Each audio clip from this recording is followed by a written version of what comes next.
All right, so it was kind of hard. Well, actually, it wasn't too hard because I've been to thousands of concerts, and I would venture to guess that everyone watching right now or listening on the Tony Kurre radio app. I've probably been to more concerts, obviously, than most people, and I may have been to more concerts, although I haven't seen a concert. Probably the last concert I saw was Soundgarden with you. Yeah. Before Chris Cornell took his life, and that was, 5 years ago? Mm-hmm. But I'm looking forward to getting back out. I love the live show experience. So I was talking about this Travis Scott show in Houston at NRG Park on Friday. We know that 8 people lost their lives. Hundreds were injured. We had, and these weren't like 65-year-olds, not to say 65-year-olds would be going to a hip-hop concert to see Drake and Travis Scott.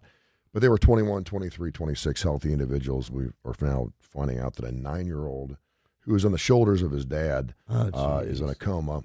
There was a 14-year-old. 14-year-old always lost his life, and it's just absolutely horrible. The videos are coming out where there are just hordes of fans saying, please stop the show, stop the show, stop the show. It goes on for another 30 to 40 minutes, and then the show is stopped, and obviously the devastation sets in for everybody. It was just an absolute horrible situation. I was talking about the Who concert back in 1979 at the Cincinnati Coliseum, a show that my brother went to.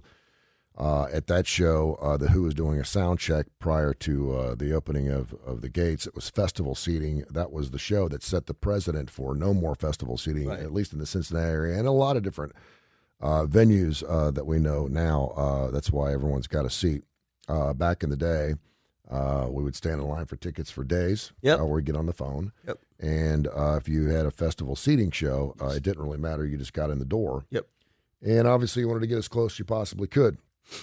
I have been to several shows where it got a little uncomfortable. I was down at Lynn Park at one point in the midst of a group of people where my feet came off the ground, and I was like, okay, this is not good. I was by myself, so I was good. I still felt like I could get a way out. And this is not the first time that Travis Scott has had issues at his show. We're also learning now, and he has come out and said he's devastated by the news. Obviously, his lovely bride, Kylie Jenner, who's pregnant with his next child, has also said that she is devastated. Drake has come out and said some things. Kim Kardashian says that Travis Scott loves his fans and would never put them in harm's way, and blah, blah, blah, blah, blah. We're also finding out the Houston Police Department met with him prior to the show and said, listen, we got 50,000 people here. You're going to be responsible for what's going on. I don't know if he's like, okay, all right, I'm on stage by myself. I got plenty of room. What they do is on their thing. Although we've seen that. And that's where I kind of flipped a little bit. I'm not saying he's not culpable. I'm not saying that there's lawsuits, hundreds of lawsuits now that are going after. He is refunding every dime to all 50,000 concert goers, and he's paying for the funerals. Thanks. Yeah, the whole people who passed away. I mean, I'm not against it, but like you can't. There's a lot of damage control going on right now in his camp. He has been cited with a couple other misdemeanors, including inciting a crowd in Houston. There was also a Walmart, that's the Walmart Arkansas Pavilion or something, a couple of years ago, back in 2017, where he was cited with inciting the crowd. There was also another story about an individual who fell off a balcony and was paralyzed, and they asked security to bring him on stage to give him some type of award or ring for survival. I mean, it's just and listen, this is not my type of show. I couldn't even think. My son wanted to go to the Legion Field hip-hop concert a few months ago, and I said, hey, it's not going to happen. He's like, come on, Dad. I said, no, it's not going to happen. And he said, why? And I said, well, first of all, one of the performers shot and killed somebody. And I said, I don't feel comfortable going down there. I wouldn't be able to sleep. I said, no, I'll go with you. I'd be more than happy to go with you. And, of course, he didn't want me to go. And I said, well, then you're not going. I just didn't think it was the right time or the right place, particularly with some of the other things he deals with, anxiety and other issues. And if you look at the festival itself, you've seen pictures and videos. Yes, I have. It looks like Disney World. Yeah. You're walking through the mouth of Travis Scott. It's done really, really well. It's super fun looking. If you get on his Twitter account, there's pictures of kids holding up banners, and I mean, it looks like a Travis Scott. It's called Astroworld. It looks like a flipping Disney World. And so I'm not really. Some people are like, "How could you take a 9-year-old to such a show and hear that type of language?" Well, cultures are cultures, and they're different. and I'm not going to bemoan that aspect of the story.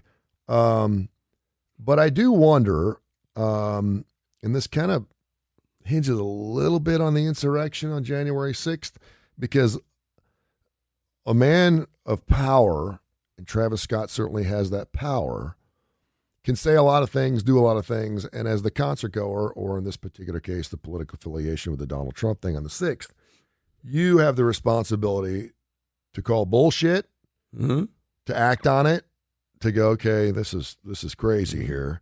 I'm backing off. And so I do think there's a responsibility on both sides. When you're talking about overcrowding, I don't think there is any responsibility that you could put on a crowd member just because they would. When you go to a concert, you think you're going to be safe. It's like a church.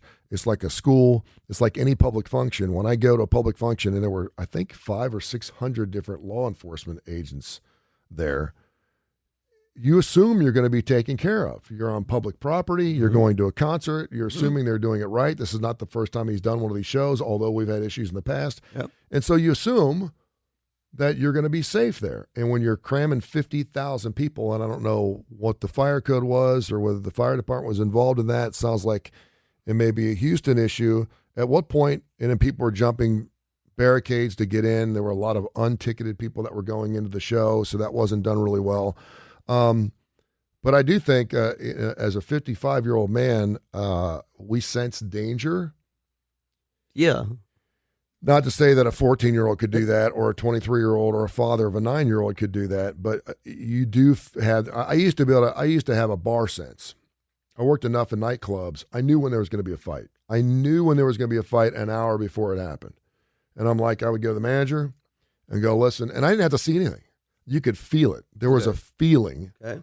There was a frictionary genetic type of this telekinetic thing in the air where it just didn't feel right. And I was right every time. Okay. I would go to the manager and go, man, something don't feel right tonight. He's like, I know, I feel it too, right? And it's like, yeah, there's going to be something, whether it was a group of people on one side, whatever. So the responsibility, obviously, I'm not saying that Travis Scott shouldn't be charged with something. I'm not saying he's not culpable for it. And by the way, he was supposed to be doing another concert here in the next couple of days, and he has temporarily gotten himself off the road. He can't do it. Post Malone is taking his place. What were when you saw that, when you heard that story, what was your initial thoughts on what? Now it's 3 days later. Yeah. We can kind of get the information. Well, the thing that they had already talked about, the Houston police had sort of warned his group that they didn't feel comfortable. The part I don't understand, because they're also now Live Nation is being sued. When you talk about Travis Scott, it's not him. It's him and his team. So I guess the question becomes, who is responsible for security? Is it Live Nation? Is it the Houston police? Who is literally responsible for the logistics of keeping people separated, et cetera? Because it would be one thing if Travis Scott said, keep going, keep crushing them, keep moving forward. But even if he did nothing and was just up there, and we've seen this with the Who concert and others, who's doing the logistics? Who's separating? Who ahead of time is saying, look, we cannot have this many people there? And I'm not trying to place blame. That is a question on my part. No, it's fair enough. Because and if you say that is the responsibility of the singer or the performer and their company, yep, then yes, it goes. The buck stops with him and his team. But it gets confusing, because where does Live Nation play into that? Where does the Houston police play in that? That's a great point. And it's not blame thing. These are pure questions. I don't understand. I literally don't understand how that works. That's a great point, because in most cases, an artist will show up at a venue. They don't. The only bodyguards, only engineers or anything they got, or for the band and for their own personal safety, not for the hordes of people that show up at the shows. I don't know how much liability there was with his production company putting this on, because he did have security there. Now, I don't know if that security was there to protect his band, protect his stage, protect his equipment. or there was there to protect the people that were actually going to the show. I want to say that he had like 200 of his own people there, and then I think the Houston Police Department had 300 others there on the grounds. And it was his show.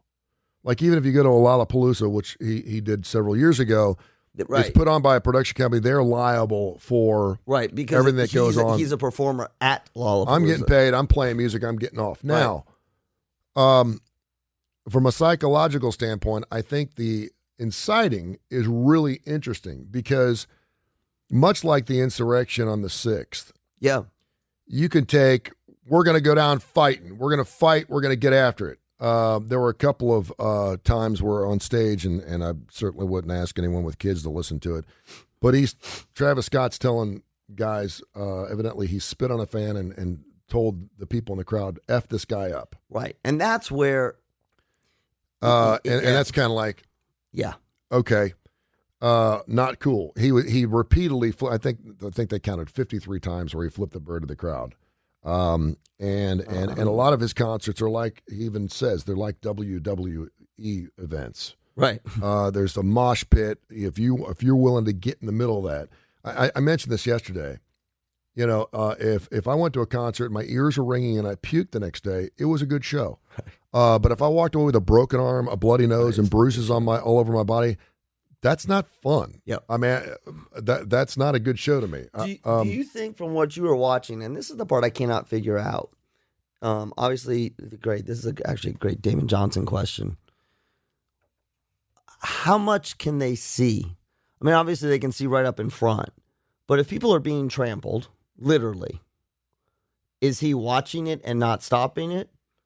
You know. I mean, I call me naive, but I would think that any performer, if people are literally being trampled and you are seeing that, your absolute natural reaction would be, hey, let's. And I don't know what Travis Scott saw. I don't either. In the videos I saw, you could take a video of your date falling on the ground and passing out because she's too whatever, and say, stop the show, and you got a video of it, and you're like, oh my gosh, what's going on here? These were done by hundreds of there's hundreds of videos out there. Everyone was shooting video. And there were hundreds of people saying, stop the show, and they were putting their hands up. Now, when you put your hands up, I don't know what he hears. Yeah, right. I don't know what he's seeing. Right. I know he's into his art. He's into his thing. He's a performer. He's doing his. So I don't know at what aspect. I would think, and this is the telltale sign here, when I see an ambulance, and it arrived 10 minutes after the first call, and it took 10 minutes to get to the individual. Stop the concert. When I see an ambulance like that close, you stop. And at some point, two of his handlers came up to him on stage and said something to him, which was kind of strange. And I saw that video too, and you're kind of like, okay. And then he continued the show for another 32 minutes or 33 minutes. Right. That's where, again, it's him and his team. And then you have to think, am I going to incite more violence or more stampeding by stopping the show? As long as I'm giving the people that are safe on this side of the stage something to watch. And again, I watched it, and I'm thinking to myself, maybe it would have been good to say, hey, listen, we got some people that are hurt. We're going to continue the show, But he just was full board, just kept going on. I think that's why the lawsuits are, right? There's a difference between somebody, you said, we go to concerts. He was adding fuel to the fire the entire time. You go to concerts, somebody's going to pass out, someone's going to hit their head, someone's going to fall down in the middle of the crowd, right? That's different. To me, it's a volume thing. It's a numbers thing. And there's a difference between people being intoxicated and falling over and people being pushed and trampled. I mean, again, it's not him alone. He has an entire team. Yep. There are security there. They should have thrown the lights on out. Now, I do agree with you. You have to be careful. Does that incite the crowd more? The thing that's so sad is, and this is not Travis Scott, this is humanity. The fact that, and I understand people panicking and pushing one another, but the fact that like stopping a concert would incite more violence is really sad. It's a sad commentary on us. Like, people are dying. This is a concert. It's a concert. People are dying. People should stop in their place. Sure, it is sad, but it's true. Yeah, but it's more like I sort of feel like we're at a point in our society right now where we got to pull our shit together. I mean, we from arguing with one another all the way to this, we're human beings. Yeah. Like, we're human beings. Like. Well, let's consider the crowd. Let's consider I don't care. But I mean, let's consider I know. I'm aware of that. But you got to consider the artist. You got to consider what kind of message they're giving. You got to consider. I understand all of that, but there's a threshold. What type of person is going to be at that thing? But there's a threshold. Yeah. Right. There's the threshold. We can pull it to the insurrection. There's a threshold. Did people get caught up in the insurrection and find themselves pounding things down? No. Or was there intent? Yeah. And I think that when obviously there wasn't. I'm assuming there wasn't intent to trample one another of the people going to the crowd, going to the concert. I would assume that Travis Scott's intent was not to have people trample one another to the point of being killed. Yep. But it's that moment. It's that moment where you make a judgment. And again, I understand the lawsuits against him, but it's to your point. There's an entire team. Now, you're saying you're putting blame on the crowd. Sure, if somebody pushed somebody and nobody stopped, but that's us as humans. We lose it. We get scared, and I don't care how angry you get in a crowd like that. It's usually fear-based. Yeah. You're protecting yourself out of fear-based, and it gets out of hand, and we go from acting like civil human beings to complete animals. Yeah, well, and that's the great point, because we see trampling of sheep, cow, whenever you have large, it's called stampede. Yes. And it's almost impossible to stop, because you can know, okay, this is a bad situation. I can't step forward. There's a woman laying on the ground. We're stepping over top of her. But the 30,000 people behind you pushing to the stage don't know that. Whenever I could see, and again, this is more of a Live Nation situation, and we could certainly talk to Jay Wilson about this, although I don't think he'll come out and talk about it. The Who show in 1979 was unprecedented in that at that point there wasn't any major deaths at concerts, and that was the point where at least Cincinnati and the jurisdictions around it said, listen, no more festival seating. Right. We're not doing. You're going to have ticketed numbers, and this is where you're going to sit, and this is the way it's going.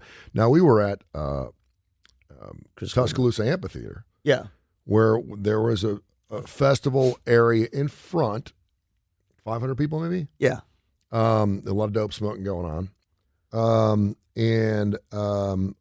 We had talked to Jay and some people, and I was like, is that okay? They're like, if the band's okay with it and there's no issues, they allow it to happen. Right, and there was... Now, that was a Soundgarden show. It wasn't a Travis Scott show or a... Well, and there was space, and there was a division between... I mean, yes, people could have jumped the barricades, and it couldn't... But again, there comes a point, and I think this is where the investigations are going to happen.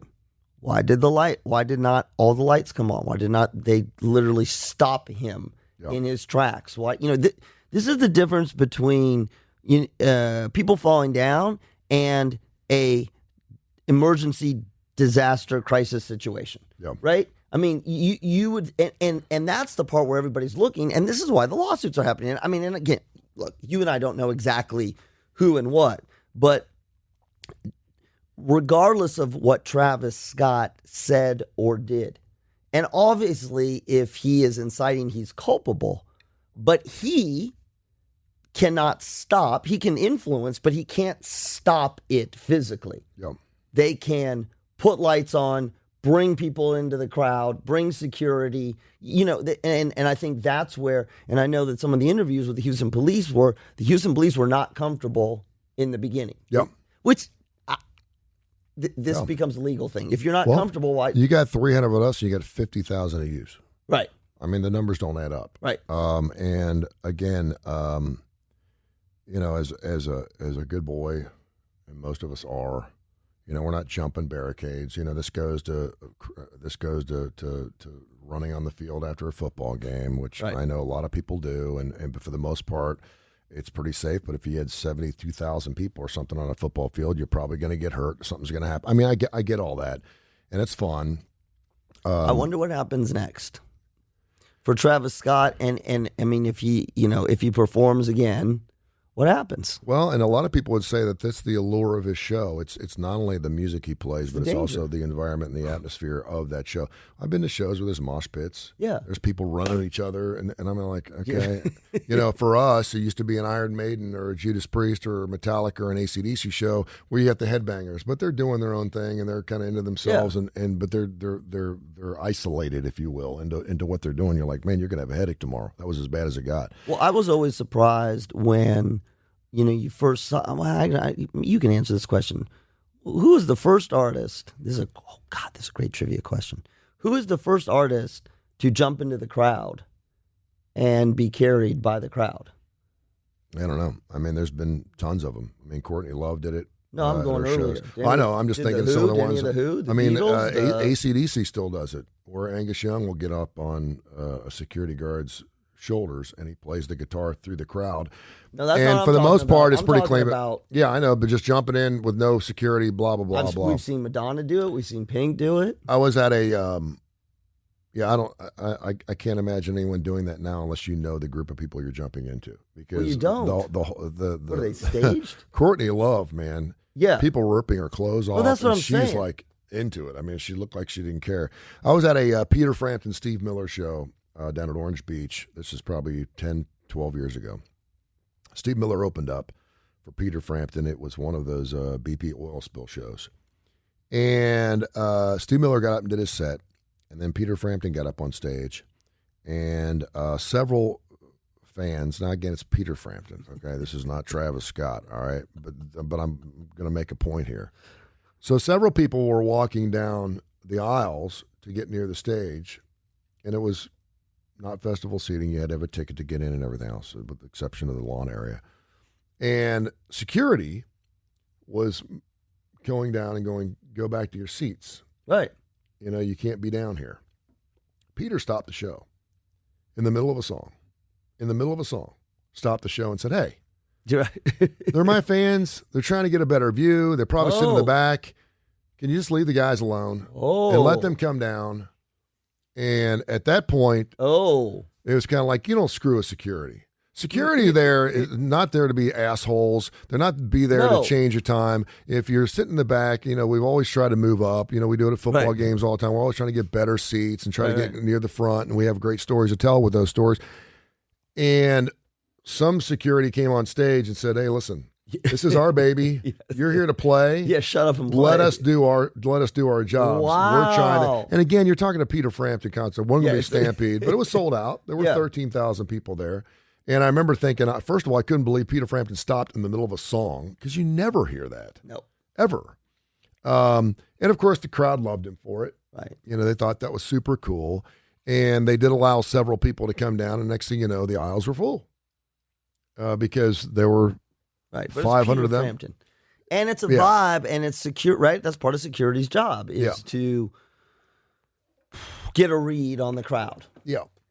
The whole thing is just, I don't know. Tim Harris just said Iggy Pop was the first. May have been one of those first ones. Dude, Iggy could get it.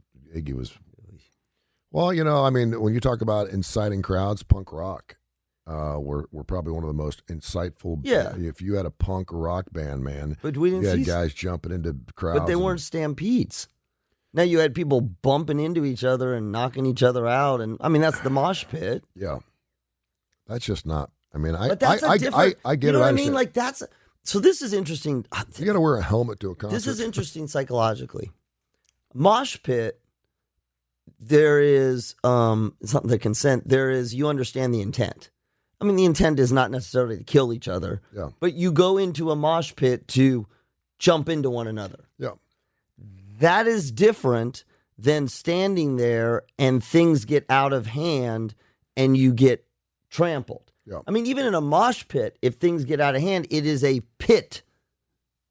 It's a pit. Yeah. And people are there with an intention, and whereas when people get stampeded, we've talked. You said it. The time when your feet were off the ground. I've been in concerts where I felt super uncomfortable because you're getting that push from the back. Yep. You're getting that push from the back, and you try to stand your ground. So you look back at the person just hey, well, I'm not doing it. It'd be right because it's a traffic jam. There's 30,000 people pushing forward, but I still feel like there is a responsibility of the entire production team to say we're humans. Yeah. Minus guns. Like if there's no weapons there, you stop it. Yeah. It's really unfortunate, and you hate to see those. And if you go through stampedes at major crowds, 95% of them are soccer games. There have been so many stampedes, and you're talking hundreds of people who get killed at those stampedes. Those soccer fans are crazy. Don't you find it interesting? You don't see it a lot at rock concerts. You don't see it a lot of concerts, period, for the most part.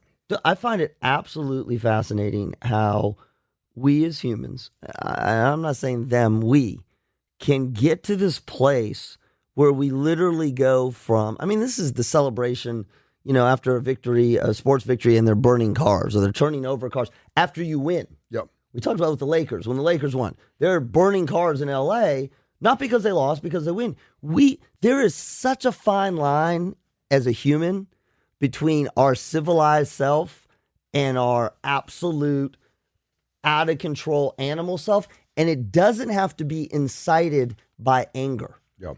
And that's the part to me that's super interesting, is to watch somebody lose their shit out of joy, out of bliss. Mm-hmm. And it's, again, to me, it's a reminder that like we're always this far from going from our evolved, civilized, reasonable self to some out of control animal. Yep.